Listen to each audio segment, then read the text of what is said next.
دغه ټولو شرایطو مسایلو باندې څاروای پوره واخلئ، څومره چې په وخت باندې اخیستی شي وای اخلئ او د هغې خدمت کولی شئ، د هغې بول غټې میتیازې وړې میتیازې، د هغې اوبه، د هغې بوس،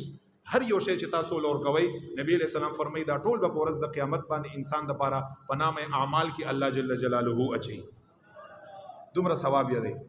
پرېږده چې لږ تکلیف ورته په میلاو شي، لږ یې وساتئ، لږ دیکبال یې وکړئ، داسې ځان سهولت والا مه کوئ ښه چې سبا له اختر د شپې په 12 بجې باندې راولي او بس غریب چې څنګه په منډهي کې هماغسې یو راڅه دې ملا او ذبحه دې که نه دې ورته اوبه کېښودې، نه دې ورله چارې غم وکړه، نه د سوري نه د هغه، داسې مه کوئ.